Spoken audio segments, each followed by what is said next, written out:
This is TWiT. I thought this was fascinating. I'm a fan of spy novels, spy movies.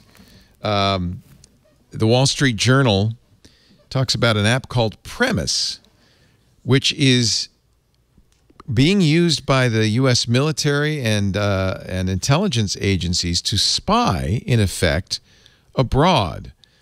The idea of Premise is they primarily pays users in the developing world to complete basic tasks for small payments.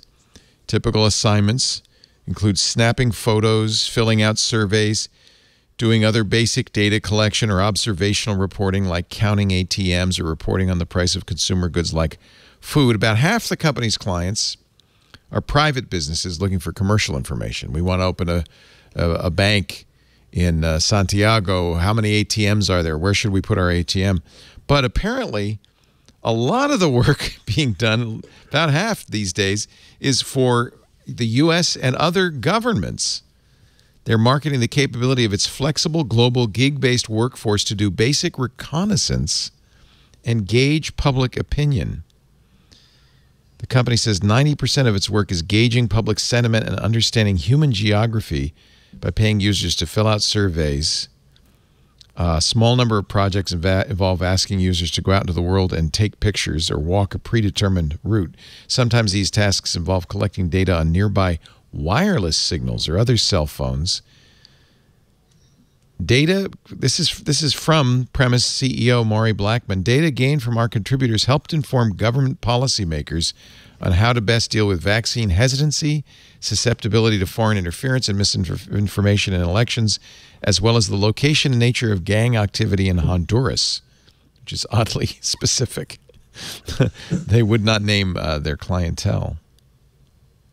It kind of makes sense. That's the first chapter of the dystopian novel. You're right there. This is in a nutshell. But terrifying in so many ways. This is CAPTCHA as a service. I really resent these Google CAPTCHAs because I know I'm teaching their self-driving cars how to find crosswalks and buses. It pisses the hell out of me every time I have to do it. But yeah, this is, I mean, it makes sense. You've got a workforce that's willing for, you know, a nickel or a dime or a buck to do some basic reconnaissance. They're carrying around the ultimate reconnaissance tool. These smartphones are, you know, always connected. They've got GPS, they've got cameras and microphones. It's perfect.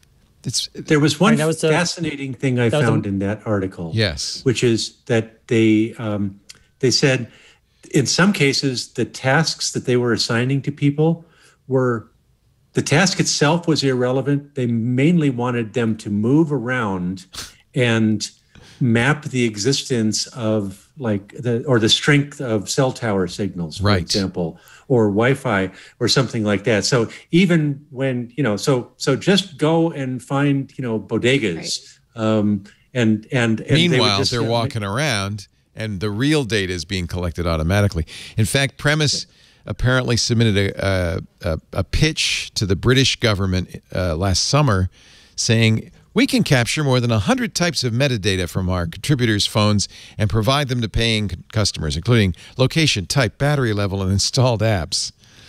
So you...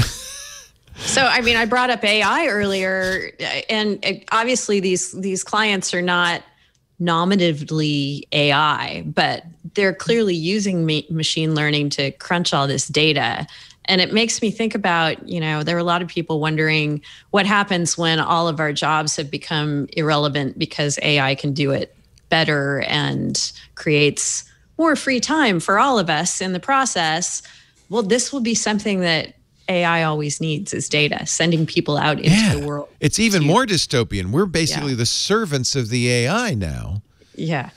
The AI is making all the decisions, but it needs raw data. So, hey, you guys, just walk around a little bit. We need meat. We need meat. Oh, my God. Fascinating story. Yeah. So, Byron Tao at the Wall Street Journal, kudos for that great story.